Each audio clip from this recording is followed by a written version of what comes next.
ओम नमः शिवाय। ओम नमः शिवाय। ओम नमः शिवाय। ओम नमः शिवाय। ओम नमः शिवाय। देवाधिदेव महादेव की जय। जय भोलेनाथ। हे शिव भक्तों, आज श्रावण मास महात्म्य के अध्याय 16 शीतला सप्तमी व्रत को पढ़ रही हूँ। ध्यानपूर्वक सुने। भगवान शिव बोले, हे सनत कुमार, अब मैं तुम्हें शीतला सप्तमी व्रत के बारे में बताता हूँ, जो शीघ्र फलदायी है। इसके लिए श्रावण मास के शुक्ल पक्ष की सप्तमी तिथि दीवार पर बावली बनाकर उसमें अशरीर रूपी संज्ञक दिव्य रूपधारी 7 जलदेवों के चित्र बनाएं तथा 16 प्रकार के उपचारों से जलदेवी की पूजा करें। उसे दही, ककड़ी और भात नैवेद्य स्वरूप अर्पण करें। इसका भायना केवल ब्राह्मणों को ही दें। इस तरह 7 वर्ष तक निरंतर व्रत करें। प्रतिवर्ष 7 सौभाग्यवती स्त्रियों को भोजन देकर ही उद्यापन करें। सोने के एक बर्तन में 7 जलदेवों की मूर्तियां रखकर प्रथम दिन अपने पुत्र के साथ व्रती को उनका पूजन करना चाहिए। द्वितीय दिवस प्रातःकाल गृह होम के साथ साथ चरु होम भी करें। पूर्व समय में जिन्होंने ये व्रत किया था उन्हें जो फल मिला था उसके बारे में मैं तुम्हें बतलाता हूँ। वह कथा इस प्रकार है।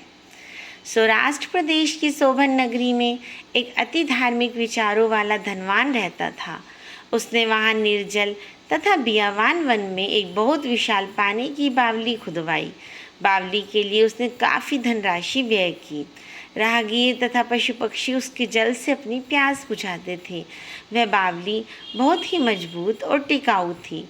वहाँ पर विश्राम करने के लिए उस धनी ने एक अत्यंत रमणीय बगीचा भी बनवाया, जहाँ पर राहगीर ठहरते थे। परंतु जब उस बावली का पानी सूख गया तो वो धनी अति दुखी हुआ और भगवान से बोला, हे प्रभु, मेरी मेहनत तथा धन व्यर्थ हो गया है। इन्हीं विचारों से ग्रस्त वहाँ पर वह धनी दुखी हो रात को जब सो रहा था तो सपन में जलदेव ने दर्शन दिए और बावली को पुनः भरने का उपाय बताया। अतः हे धनद, वह तुम मुझसे सुनो। यदि तुम अपने पौत्र की बलि दे दोगे तो यह बावली तुरंत मीठे जल से भर जाएगी।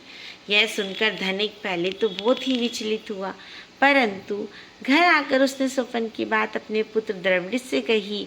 यह सुनकर वह धर्मात्मा पुत्र बोला, हे पिताश्री, इस शरीर को जन्म देने वाले तो आप ही हैं, अतः ये दोनों आपकी आज्ञानुसार ही आचरण करेंगे। आप किसी प्रकार का सोच विचार न करें, हमें आदेश दें।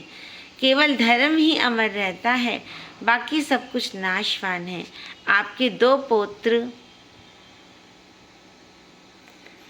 हैं, शीतांशु और चंडांशु। आप निसंकोच हो मेरे बड़े पौत्र की तुरंत बलि दें। परंतु हे पिताश्री, घर में यह बात आप औरतों से गुप्त रखें, क्योंकि आपकी बहू गर्भवती है, उसका प्रसव काल निकट है, वह मायके जाएगी। उसके साथ आपका छोटा पौत्र भी साथ जाएगा। उस समय आप मेरे अपने बड़े पुत्र की आसानी से बलि दे सकते हैं। सब कार्य निर्विघ्न समाप्त हो जाएगा। पिता बोले, हे पुत्र, तुम धन्य हो, वंदनीय हो। मेरे आज्ञाकारी पुत्र प्रभु तुम्हारा कल्याण करेंगे। कुछ काल पश्चात जब धनद की पुत्र वधु प्रसव के लिए जाने लगी तो पुत्र द्रविड़ ने अपनी पत्नी से कहा, हे सुभगे, तुम प्रसव के लिए मायके जा रही हो, छोटे बेटे को अपने साथ ले जाओ और बड़े बेटे को मेरे साथ ही छोड़ जाओ। पत्नी ने अपने पति के आदेश का पालन किया और वह बड़े पुत्र को उसके पिता के पास छोड़ गई। सुशीला के जाने के पश्चात पिता व पुत्र द्रविड़ ने शीतांशु को सप्तमी के दिन नहला धुलाकर सुंदर वस्त्रों से सुसज्जित कर उससे बलि के लिए सूखी बावली के किनारे ले जाकर खड़ा कर दिया। उस दिन पूर्वाषाढ़ का दिन और वरुण नक्षत्र भी था। उन्होंने यह बोलकर, जलदेव इस बालक की बलि से प्रसन्न हो, बालक की बलि दे दी। बलि देते ही जलदेव ने प्रसन्न हो उस बावली को अमृत तुल्य पानी से भर दिया। दुखी और प्रसन्न मन से दोनों पिता और पुत्र अपने गृह वापस आ गए। उधर सुशीला ने अपने पीहर में अपने तीसरे पुत्र को जन्म दिया।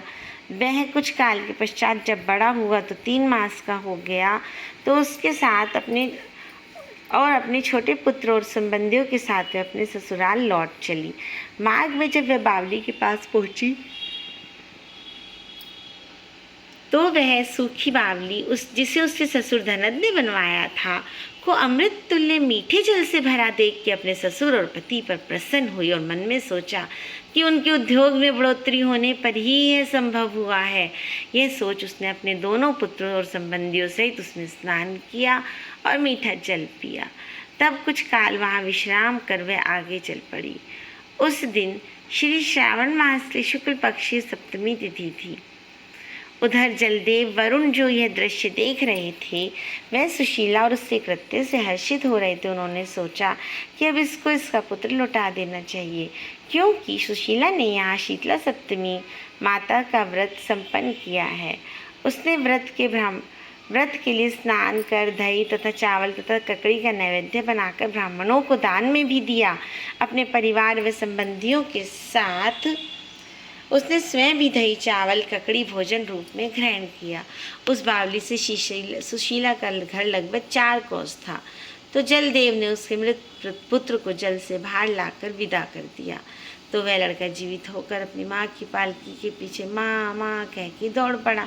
सुशीला उसकी आवाज़ सुनकर पालकी रुकाई।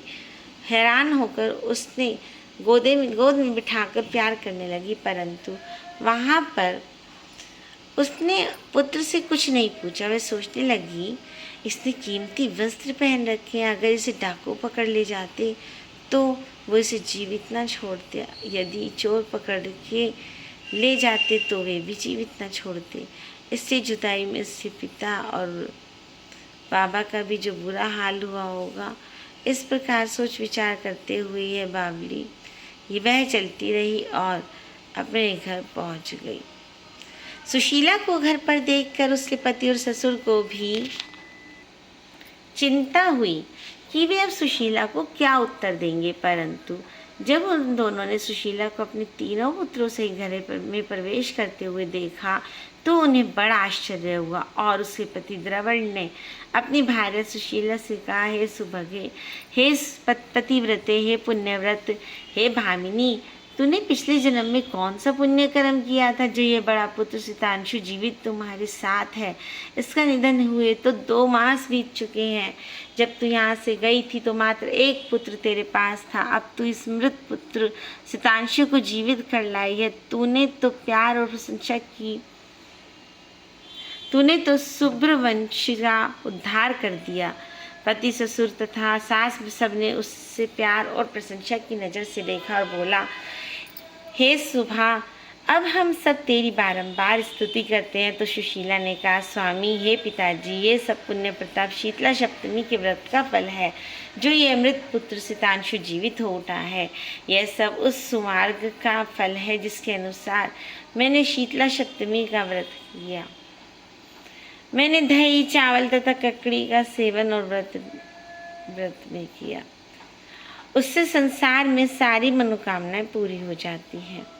शिव बोले, हे वत्स, हे शीतला सप्तमी का व्रत करके उसके बाद दही चावल और ककड़ी का सेवन करने से प्राणी मात्र की समस्त अभिलाषाएं पूरी हो जाती हैं, समस्त पाप नष्ट हो जाते हैं तथा मरणोपरांत शिवलोक को जाता है।